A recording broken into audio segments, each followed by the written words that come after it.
म्हणजे फक्त वय नाही, तर बालपण म्हणजे हसणं, खेळणं, रुसणं, धावणं, भांडणं आणि पुन्हा जुळणं. बालपण म्हणजे एक आनंदाची शाळा, एक निरागसतेचं राज्य.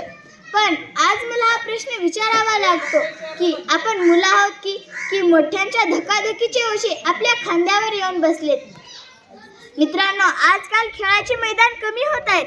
ह्याचं कारण काय? म्हणजे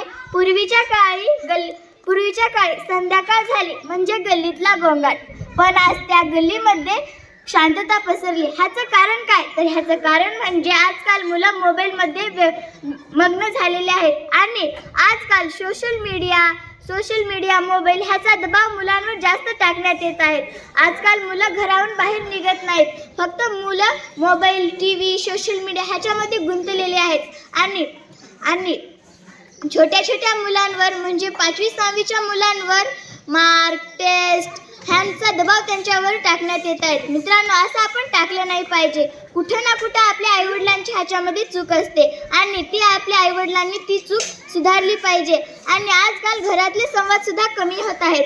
पूर्वीच्या काळी घरीमध्ये खूप गप्पा व्हायच्या, पण आज त्या घरामध्ये सगळे माणसं, आई वडील हे TV मध्ये, मोबाईलमध्ये मग्न झालेले आहेत. आणि आई ही पूर्वी खूप छान भाजी बनवायची, पण आज ती कानामध्ये हेडफोन घालून गाणं ऐकत भाजी करते. तर तिला कळत सुद्धा नाही की भाजी खारट झाली आहे की तिखट, हे तिला कळत सुद्धा नाही.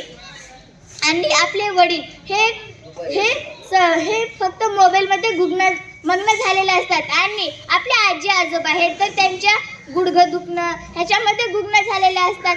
तर मुलं कोणाशी गप्पा मारणार? तर ह्याच्यामध्ये सुद्धा आपल्या आईवडिलांची चूक असते.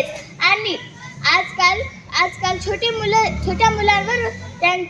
मुलांवर शिक्षणाचा दबाव टाकायला हवा. आजकाल मुलं हे मोबाईल ह्याच्यामध्ये गुंतलेले आहेत, तर त्यांना आपण कसं सांभाळता येईल ते आपण सांभाळलं पाहिजे. आणि जर आपले मुलं आपल्या हातातून निसटून गेले तर ते आपल्याला परत मिळत नाहीत. आणि आपण ह्याच्यावर उपाय काय? तर आपण दिवसातून एक का होईना तास आपण बाहेर खेळायला गेलं पाहिजे आणि मोबाईलला कमी वेळ दिला पाहिजे.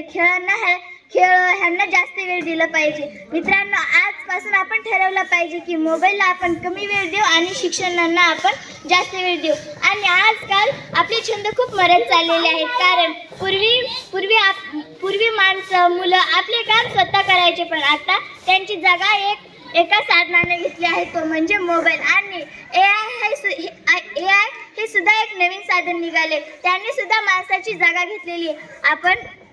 आपण त्या सगळ्यांना मागं टाकून आपलं काम आपण स्वतःच केलं पाहिजे. मित्रांनो, मी जे सांगत आहे ते आपल्या सर्वांच्या छान व्हावं म्हणूनच सांगत आहे. तर मी जे आता सांगत आहे त्याचा उपयोग तुम्ही आपल्या जीवनामध्ये नक्कीच करावा. धन्यवाद.